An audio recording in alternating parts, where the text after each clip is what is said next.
Western North Carolina, members of the Governor's Advisory Council on Western North Carolina Recovery. They've done a tremendous job keeping us informed on the needs of their friends and neighbors and making sure that the state is responsive to what they need. And so I'm very grateful and, of course, very much appreciative to Senator Corbin and Mayor Manheimer for your leadership of this work. Next week, as we all know, will mark the one-year milestone since Hurricane Helene hit Western North Carolina. 1 year since hundreds of thousands of North Carolinians had their lives turned upside down. The people of Western North Carolina are incredibly strong and resilient. They've spent the last year working arm in arm to support each other. And my team in Raleigh and I have been focused on trying to emulate their example. I've been pleased to work with the General Assembly to pass 2 bipartisan appropriation bills in excess of $1 billion in recovery funding, important efforts for housing, private roads and bridges, local government infrastructure, agriculture and crop loss, and education. Our Western North Carolina Small Business Initiative awarded grants totaling $55 million to more than 2,100 small businesses to help them get back on their feet, reopen their doors. Nearly every agency and state government has contributed to recovery efforts in one way or another, and I'm also very grateful for our relationships with our federal partners. We are grateful for every federal dollar that we have received because it brings us closer to recovery. But we need more help. The next stage of recovery is going to require a new commitment from Congress and from the administration to not forget the people of Western North Carolina. Western North Carolina has not received anywhere near what it needs, nor our fair share. So far, North Carolina has received or been awarded federal funding equivalent to about 9% of the total damage that Helene caused. States that were similarly devastated following Hurricanes Katrina, Maria, or Sandy saw 70% of their damages covered by federal funding. The average is typically between 40 and 50% of total damage in federal relief dollars. Today, I am making a new request of Congress for an additional $13.5 billion in recovery assistance. And I'll be headed to Washington on Wednesday for meetings to further this request to our federal partners. Here's where the $13.5 billion needs to go. First of all, people still need to get back in their homes. Roughly 74,000 homes were damaged by the storm. Very few of those had flood insurance. These homeowners need a safe place to anchor their lives and remain in their community. They need help rebuilding their homes. The same goes for our small business owners, a second priority. 96% of small businesses in the area reported impacts from Helene. Western North Carolina's economy relies heavily on the strength of small businesses, and if we don't support those businesses, we will lose jobs and people will struggle to put food on the table. 6 out of 7 businesses have not yet reached their pre-Helene revenues. I thank HUD for working with us to approve North Carolina's action plan to utilize $1.4 billion in Community Development Block Grant Disaster Recovery. How's that for a mouthful? CDBG DR is a flexible program that can support rebuilding homes, helping our small businesses, and repairing our infrastructure, which is important given the unique challenges of rebuilding in a mountainous region. While the CDBG DR grant model, we can get building right away without the cash flow problems of reimbursement programs. HUD has been a good partner to North Carolina, and I want to build on that success. That's why I am requesting $8 billion in CDBG DR grants to help us get the job done here in Western North Carolina. We're also asking for $400 million from the Small Business Administration to offer more forgivable loans to North Carolina small businesses. Our Small Business Initiative successfully awarded grants to 2,100 small businesses, but the demand for those grants far exceeded the supply. We want to build on that effort. because when small businesses succeed, we all succeed. Next, I'm requesting $2 billion in new FEMA funding from Congress. After Hurricane Katrina, Congress created special community disaster loans that enable local governments to continue the basic work of running their cities, paying police officers, picking up trash. Western North Carolina towns and cities were forced to spend money that they didn't have to rescue people from disaster. And with so many people displaced and business activity diminished, there is no such thing as a stable source of revenue for these local governments. I'm requesting Congress make the same type of loan program available here as they did to people, towns, impacted by Katrina. The final major portion of this request relates to our roads and bridges. Hurricane Helene damaged 5,000 miles of state-maintained roads, as well as many private driveways and bridges. I am incredibly proud of North Carolina DOT's work to reopen more than 97% of state-maintained roads that were closed because of the storms.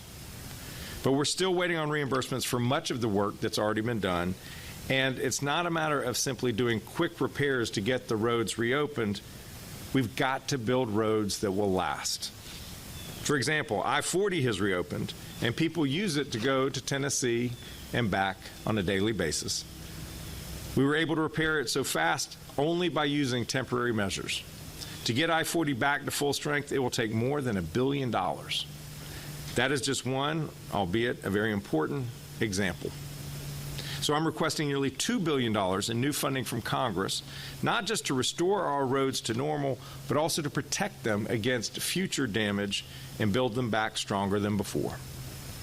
These four areas, restoring homes, supporting small businesses, bolstering local governments, and building roads that will last, make up the majority of the new $13.5 billion appropriation request of Congress.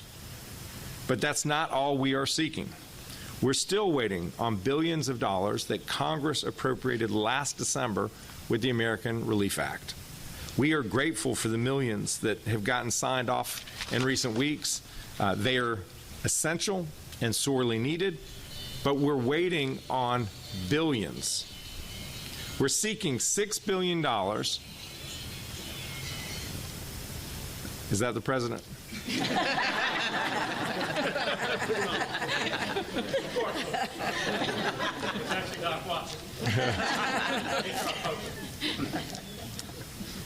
The funds that have come through in recent weeks have been sorely needed, much appreciated, but we are waiting on billions. We're seeking $6 billion in either allocated or competitive awards from previously appropriated funds.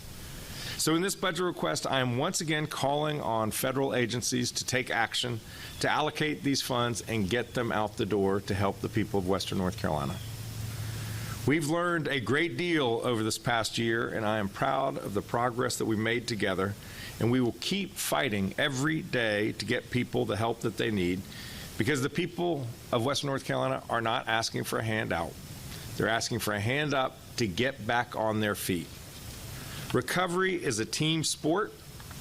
The state has been putting in money and effort, and 1 year after this terrible tragedy, it is time for our federal government to meet the needs of the people of Western North Carolina. Thank you, and I'm pleased to invite forward Senator Corbin, incredible partner in the General Assembly and one of the two excellent co-chairs of this advisory council. Senator.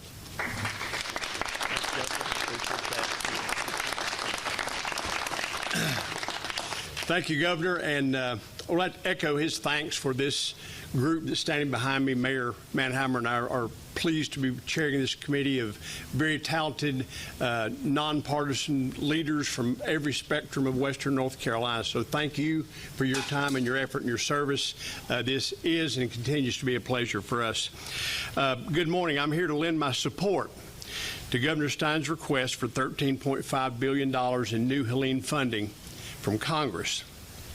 The North Carolina General Assembly has worked hard over the past year to come across our differences and focus on getting people the help that they need. Just this year, as Governor Stein referenced, we've passed 2 disaster relief bills that have totaled more than $1 billion in aid to Western North Carolina. If you go back late last year and total that up, it's about $2.2 billion, and that's with a B. And I believe, Governor, before now, the most that the General Assembly has ever allocated for storm relief is about $500 million.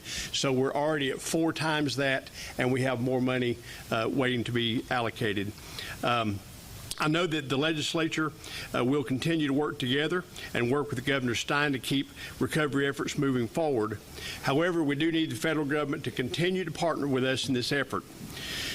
Folks, we're talking about $60 billion in damages.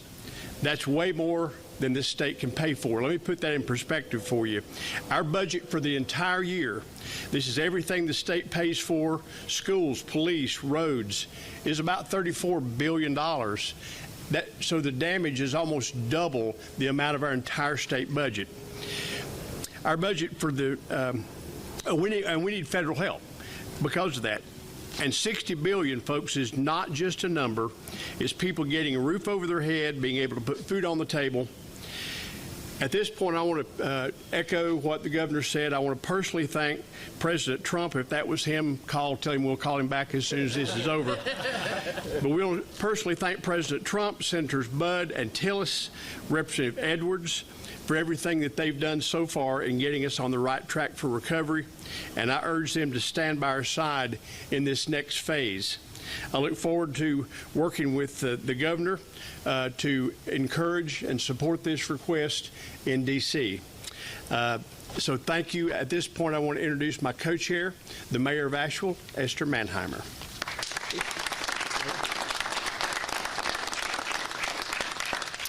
Thank you, Senator Corbin, and thank you, Governor. And standing here with me, it's been our pleasure to chair the Western North Carolina Recovery Committee. These are representatives from all across Western North Carolina. And we've been meeting in various communities and been able to see firsthand what these communities experienced through this hurricane. I'm going to talk a little bit about what our challenges are in Asheville, but I think they're representative of all the affected towns and counties that were hit by Hurricane Helene. In Asheville, we've come a long way this past year as we approach this one-year milestone. A lot of services have been restored, like water and power, communications, and many of our roads, not all of our roads, but many of our roads. But now we're moving into the period of long-term recovery. Our unemployment rates are still too high. They have not recovered to pre-storm lows. Many of our businesses, especially those near the French Broad River and the Swannanoa Rivers, were significantly damaged or destroyed, and they're still working to reopen. Some have managed to reopen, some still have not. The infrastructure damaged by the floods that supports these businesses also needs repair and rebuilding. And many of our parks along the river, including playgrounds, a swimming pool, soccer fields, a golf course, multi-use paths that are normally enjoyed by thousands, are in need of repair. Some stormwater and water infrastructure is still in need of either repair or significant improvement to make us more resilient in the face of future events. And we still need to get rid of debris and destroyed structures that linger on private property and make our city look much less welcoming to locals and visitors alike.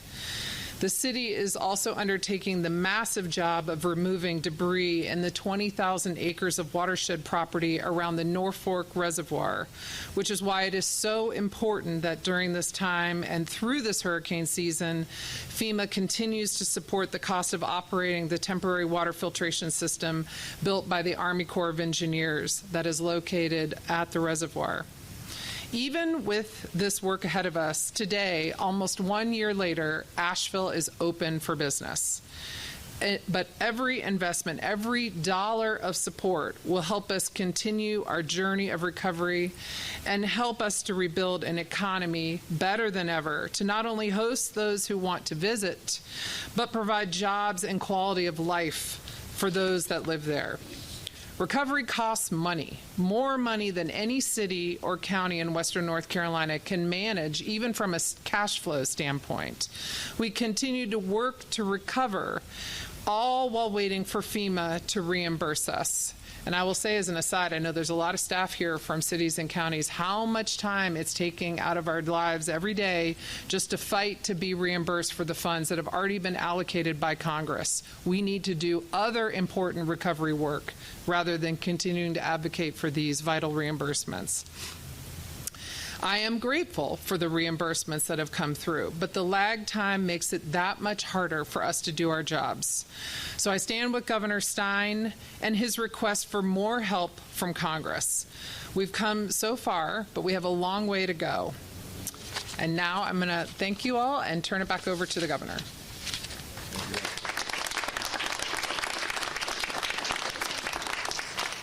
Happy to take questions, either the senator, mayor, or I, or anyone else. What is the holdup? Why is it taking so long to get resolved? Some of it is that the work is yet to be done. The DOT has not repaired every road, but they've repaired many more roads than they've been reimbursed. There was news a week or two ago about the Secretary of Homeland Security approving funds that were on her desk. She has to now approve every reimbursement in excess of $100,000, and that was slowing things down dramatically. She has approved a number of those funds. Great news, we don't have access to that money yet because they've created a third bureaucratic level of review called Defend the Spend, and it's in this DOJ committee, and that can take another 30 to 90 days. So we're getting approved by FEMA. Then, and that used to be it. Once that happened, you used to be able to get the money and get it right back to these local governments. Now it needs to then be approved by the Secretary of Homeland Security. That used to be it.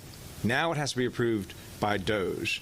And so all of this is slowing down the reimbursements, which means these local governments do not have cash flow. This is for projects they've already done that were approved, and they're just waiting on the reimbursement, and it's taking way too long. Two clarification questions. The 9%, that's to this point, those percentages, is that total or is that to that? Yeah. Compared to those other storms to date? To date, that I can't tell you. It's a fair question, and your point is correct, in that the 9% is what we've either received or have been awarded. So, for instance, the $1.6 billion in CDBG DR money that we've been awarded, we haven't received that money yet. We've spent just a fraction of it. DOT has another billion-something dollars that have been allocated, awarded, but we haven't received that money yet. What we want is, over the end period, to be able to make sure that North Carolina is fairly treated. The federal government has been a good partner, and I want to echo what Senator Corbin said. Our two United States senators, Senators Tillis and Budd, Representative Edwards, the entire delegation, they've been championing Western North Carolina. We just need, this is the next step, and this is the time when they need to step up and make another major appropriation. Do you know what, like, if you were to compare how long it took previously when you only needed FEMA approval to now, was that months, weeks, or what? I'll have to get back to you on that. All I know is that these extra layers of bureaucratic review is slowing down the reimbursement to these local governments. I've heard Representative Edwards say that 1,000 times that there's too much bureaucracy in government in general, and it sounds like that another layer has been added. There will be other natural disasters in North Carolina, or have been other natural disasters in the United States this year. Is this something that you think North Carolina can champion about cutting through some of that red tape to get our community back on track? Yes, FEMA plays a critical role. I think everyone up here will say that their experience with FEMA generally was positive. It played a constructive role in the immediate response and then the starting of the recovery process. But it is too slow, and it can be restructured. It can be reformed. It can be improved so that the funds come quicker. The funds can be used for more than just getting a house back to the state of repair it was before the storm, but actually can be used to strengthen and improve a home. Because right now, you get money immediately to help with your home right after the storm from FEMA. Then you have to wait a year, sometimes 2 years, to get the HUD money to improve your home. And that's just, it adds expense, it adds time, it adds inconvenience. So there are ways that we can streamline the recovery process, and we will be working with the administration to do just that. Thank you, everybody. All right. Thanks, everybody, for being here.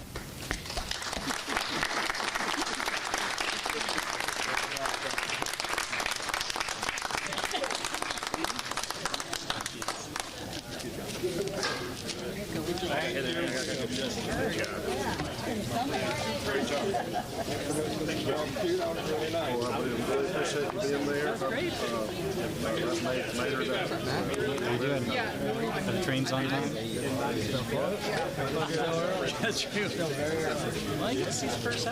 Well, on Thursday.